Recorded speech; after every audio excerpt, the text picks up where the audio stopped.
안녕하세요. 국서이조입니다.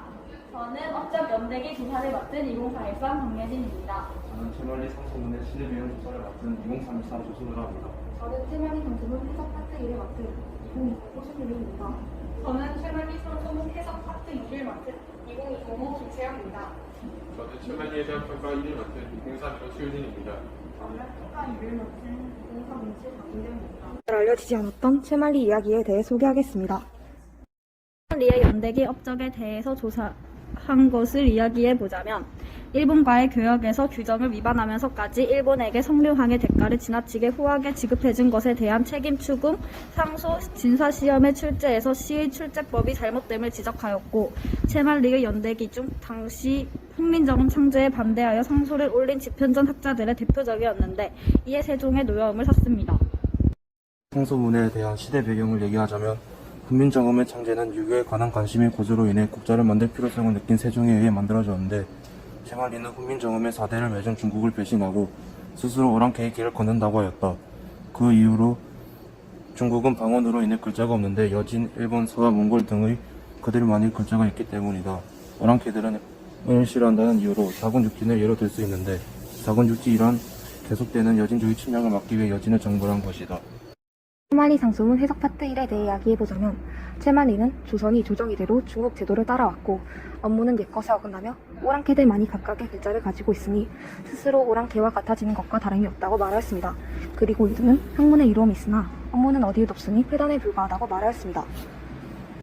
채말리 상소문 해석 파트 2에 대해 얘기해보겠습니다. 억울한 죄인은 현서를 업문으로 적는다고 해서 사라지지 않고 문자를 바꾸는 일은 매우 중대한 일인데 너무 다급하게 진행하고 있고 동궁이 업문에 정신 팔려 학문을 소홀히 하고 있다는 내용을 담고 있습니다. 채널리 상소문에 찬성하는 의견은 그 당시에는 사대주의 사상이 만연하였고 학문을 기반으로 한 정치 및 학문 체계의 혼란이올 뿐더러 세종이 훈민정음 창제에 너무 많은 시간을 할애했기에 훈민정음 창제에 반발했다.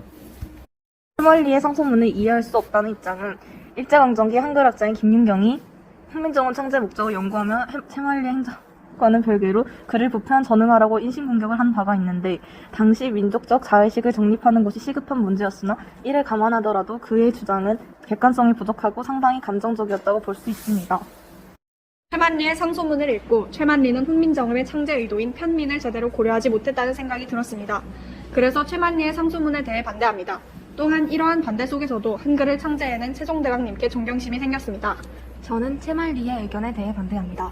왜냐하면 그 당시 찬지와 한글 덕에 현재 많은 사람들이 편리하게 글을 쓰고 말할 수 있기 때문입니다.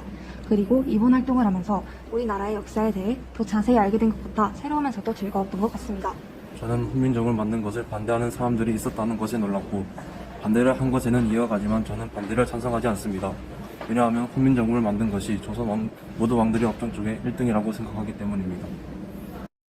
그때 당시 보편적 생각을 가진 학자였고 그런 사람들이 대표로 하는 이유만으로 비판을 받고 있는 게 안타깝다고 생각하고 저는 채만리 상소문에 대해 찬성합니다. 상소문의 해설을 확실히 하고 정보를 파악하는 과정에서 상소문을 낸 행위에 대한 평가를 직접 해본 것이 뜻깊은 경험이 되었고 채말리의 상소문에 대해 반대합니다.